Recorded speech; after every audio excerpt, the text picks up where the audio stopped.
Welcome to the Drowsy Dragon and this Mythic Plus dungeon guide for Windrunner Spire in Midnight Season 1. This video will cover all the mechanics of the trash mobs and the bosses that you need to be aware of, and we will be covering all of the dungeon guides for Midnight on the channel, so be sure to subscribe and stay tuned for those upcoming videos. Thank you. So, Windrunner Spire is a 4-boss dungeon with quite a windy route, so it can be easy to get lost here. I will show you through the dungeon of course, but do note that if you pay attention to Lirath Windrunner, the NPC that guides you through, you will know exactly where to go by simply following him. I will call this part out during each transition. Let's talk about the trash at the start of the dungeon. So this first section normally starts with a big pull here, and here are the notable spells to watch out for. You've got the Spellguard Magus, which will cast Arcane Salvo for some group-wide damage. You've also then got Spellguard's Protection. This is a shield for the mobs, so do move them out of it. It doesn't seem to benefit players when you go inside, so simply just move the mobs out. You've also got the Restless Steward. This casts Spirit Bolt, which can be kicked. The Dutiful Groundskeepers have the Armour Shearer buff. This causes their attacks to reduce their target's armour, so tanks be aware. Your group may choose to use Lust here and pop all your cooldowns, so just beware to use your kicks and your CCs and disrupts to minimise the amount of bolts going off, and this pull should be quite smooth. After the first section, you usually go right, heading towards Varisa's Repose. So head down the ramp and into the room, and you'll get some new trash mobs. So here we've got the Territorial Dragonhawks. They will target a player with Fire Spit, which can't be kicked, but it can be disrupted. Alternatively, you can line of sight this, as there is a pull later with 2 of these mobs that can get a bit spicy if it's all going off at the same time. So hiding behind a wall is a valid option, otherwise just disrupt this with something like Incapacitating Roar. You've also got these Spindleweb Hatchlings. These will leave a pool of acid on the floor when they die, so do be careful not to get the room too messy. Then the Creeping Spindleweb does a poison debuff randomly on players, which can be dispelled. If you run into the eggs in this section, you will spawn a spider, so do watch where you're standing. You then head down the spiral ramp and into the room with even more spiders. There's a room ahead of this which has the Apex Lynx and the Scouting Trappers. So the Trappers are going to throw out freezing traps that will stun you for 5 seconds if you stand in it. The Lynx will do Puncturing Bite on its target, so ideally the tank of course, and they're also going to pounce on random players, so try not to stack here as you'll all take damage from the pounce. Once you've killed the Lynx and the Trapper, take a left out of the Lynx room and into the outdoor section. Careful again here with your feet, as standing in the bushes on the sides of the room with the bluey green coloured plants with the fumes coming off will spawn a small ad. These are called Petsy Lashlings. Now you've also got the bigger plant mob, the Bloated Lasher. They cast Fungal Bolt, which is kickable. It also stacks a debuff on your tank that will ramp up, and it can be quite scary, so either kill it really quick or you may have to resort to kiting the ad. They also cast Spore Dispersal, which is a big AoE for group damage, and it will empower the smaller ads that get summoned, also summoning any more that are nearby that have not yet been triggered. So tanks definitely want to control this and just nuke these mobs down as quick as possible. And now it's time for boss number 1, which is Emberdawn, which is a fairly simple boss to get you going in this dungeon. The important ability to note here is Burning Gale, so everybody will take fire damage over 16 seconds and be pushed away from the boss. During this, Emberdawn will also cast Fire Breath 4 times, which is a frontal cone ability towards a random player that needs to be dodged. It does happen 4 times during this phase, so you will need to keep on moving here and dodging the other mechanics as well. Healers, be aware of Flaming Updraft. This puts a fire damage over time effect on a player for 6 seconds. When it expires, it then leaves a flame patch on the floor. If you stand in this flame patch, it will do more damage of course, and it will knock players away. You're also going to get these flaming twisters that need to be dodged as well, that spawn from the pools on the floor when Burning Gale is in progress. Now, tanks, be mindful of Searing Beak. This will be where you want to use your defensive cooldowns because it's going to do a really strong peck on you and deal heavy damage, leaving a fire dot on you for 8 seconds. So this is really just a fight about managing the room, trying not to drop the pools too close to the centre, blocking your path when you're dodging the fire cones, and just don't stand in the twisters. As with any of the frontal cone abilities that bosses do, it's normally easy to dodge them when you're closer to the boss, so try not to be stood too far away because you're going to have a much bigger area to run when the cone is about to go off. Once you've defeated Emberdawn, Lirath is going to spawn a Soul Conduit at the back of the boss room. Do click on this to be taken back to near the start of the dungeon. From here, you want to turn right and go down the other ramp. Going left will take you back where you've just been. So, take the soul conduit and turn right. You go down the other ramp and you'll see that Lirath is stood at the entrance of the ramp to guide you down that section.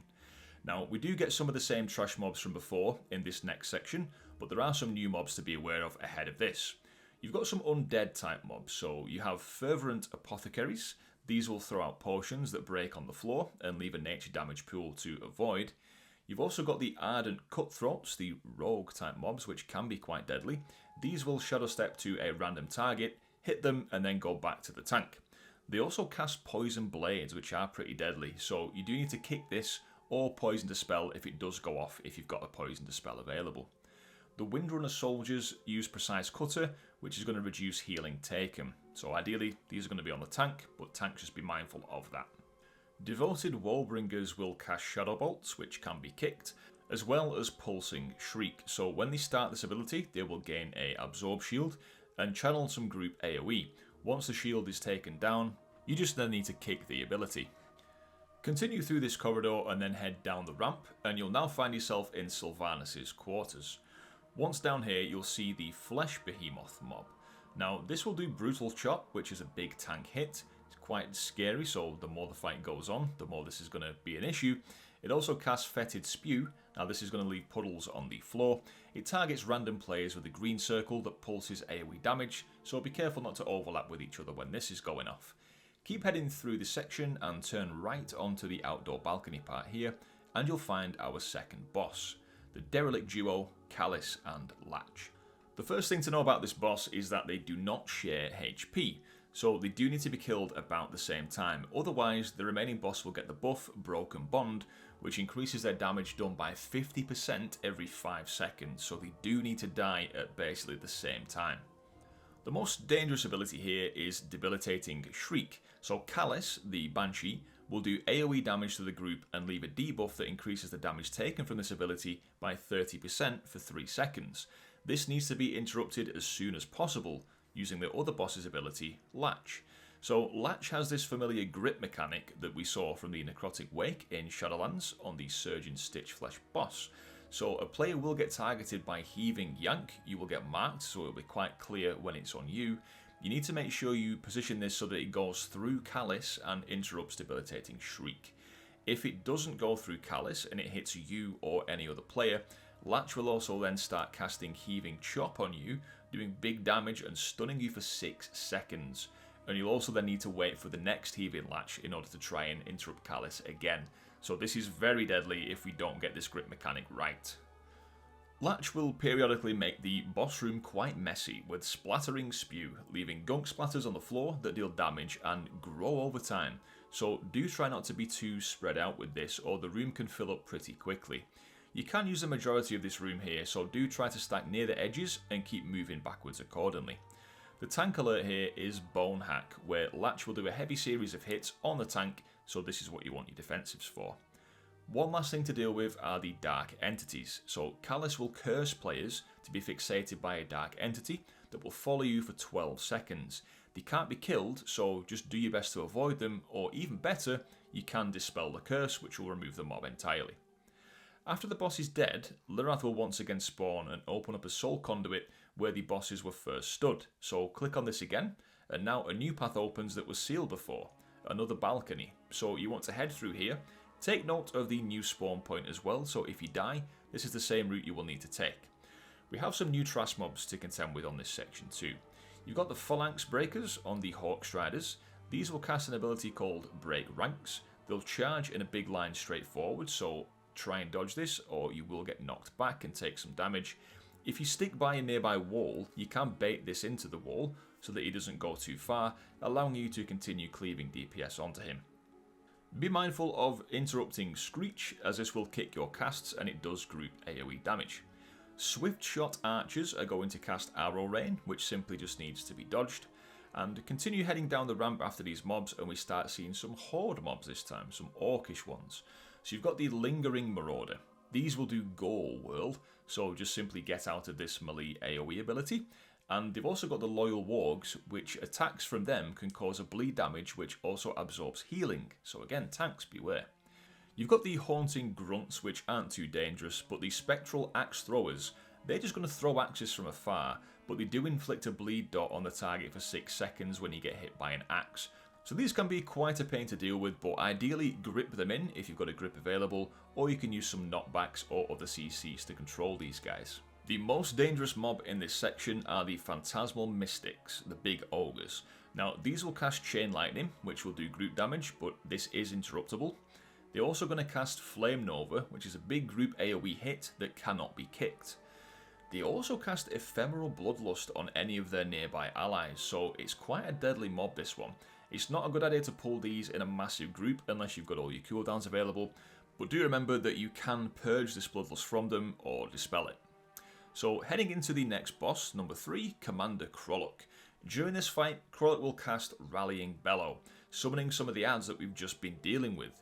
We'll see the Haunting Grunts that will charge at their target. We've got the Spectral Axe Throwers again, with the axes that leave a bleed, and more dangerously, you've got the Phantasmal Mystic once again. Whenever Kroluk summons adds into the fight, he will be whirlwinding around, and he also takes 99% less damage in this phase, so definitely kill the adds, do not be damaging the boss. Kroluk will Bladestorm towards one person at a time, so if he does fixate on you for this, just make sure that you don't kite this through the middle of your party. As soon as you kill the adds, Bladestorm will immediately stop. So the adds phase is one part of the fight. When it isn't the add phase, tanks be aware of the Rampage ability, which will do heavy damage every half a second for 5 seconds. Kroluk will also do Reckless Leap at the furthest player away from him every now and then, so just don't be in the big circle when he lands. When he does land, after the impact, Falling Rubble will cover the area with some safe spaces, so just do your best to dodge this as well. The last ability to be careful for is Intimidating Shout. To counter this mechanic, you need to not be stood on your own, so do overlap your circle with anyone else in the party. It can be one person, or it can be all of you stood together. It does not matter, just do not be on your own, or you will get feared for 6 seconds and take shadow damage for the duration. Once Kroluk is dead, Lirath returns once again and opens the final soul conduit to take us straight to the last boss. At this point, there is no more trash to kill. And that takes us to the final boss of Windrunner Spire, the Restless Heart. So the most important mechanic here are the Arrow Rain and the Billowing Wind mechanics. So the boss will cast Arrow Rain, which needs to be dodged. This will leave arrows on the floor with a small circle around them. These are relevant soon, but avoid them for now. The Squall Leap ability will damage the party and put a stacking nature damage dot on you all, but this does get removed when we do the next mechanic. Just be aware that there will be steady group damage on this fight, so do help your healers out with personal defensives and any self heals when needed. Eventually, the boss will cast Bullseye Wind Blast. She's going to fire an arrow at the floor, usually at the opposite edge of the boss room from where she currently is. When this ability goes off, a ring will start growing across the room from where the arrow hit. As it moves towards you, you all need to stand in one of the arrows from Arrow Rain. This will knock you up into the air so that you avoid the ring. You cannot take the same arrow as somebody else, so it is one arrow per player. If you don't manage to do this, you will get hit by the ring, which is going to stun you for 5 seconds. So ideally, stand on arrows that are close to each other as well, if possible, as when you use these arrows to avoid the wind ring, the arrow that you walked onto will spawn a spirit, which we can deal with shortly. Another ability on the tank is Tempest Slash. Now this is going to knock them back and make them take 40% more physical damage for 10 seconds, so just try to get knocked back into the wall, not across the room. Now when the boss does Tempest Slash, she was then immediately going to cast Gust Shot, and this is how we can deal with the spirits. So when the boss casts Gust Shot, you're going to get a circle around you. You need to ensure that you get at least one spirit in your circle with you, and then when the ability is cast, it is going to damage you, but you will also remove the spirit from the fight. Now, you can overlap with multiple spirits here, which is why it makes it easier when you all use arrows close by to each other, because then less of you need to deal with the spirits. Now, the final ability to avoid is Bolt Gale. This is where the boss does a frontal cone arrow spray at a random player over 5 seconds. The player being hit cannot avoid this, so just make sure that you aren't making this cleave onto your party, and everybody else just move away. The player targeted will of course need some spot healing or to use a personal defensive. And that's how the fight works. The main thing really is using the arrows to get knocked over the ring, and when that happens, then just making sure you remove the spirits from the fight with the circle that gets cast on you from Gust Shot. It seems quite complex at the start, but once you've had a go and see how the fight feels, it's really not too bad. And that's Windrunner Spire complete. Here is a recap of the boss mechanics for you. Now remember that it can feel a bit of a maze in this dungeon. If you do die and need to make your way back, remember that there are these soul conduits that you can use to skip various parts, and look out for Lirath guiding you in the right direction. There's also these little shoes you can click on to get a speedy buff to help you run through the dungeon, because you cannot mount in this dungeon. Now do be sure to subscribe for all the other dungeon guides and content for Midnight that's coming on the channel. If you did like the video, please do leave it a like, and if you would like to support me directly to make more content, you can also consider becoming a channel member here on YouTube or on Patreon. The links are in the description. Thank you very much for watching. I do hope this guide has been helpful, and good luck in your dungeon runs. I've been the Drowsy Dragon, and I'll catch you next time. Cheers.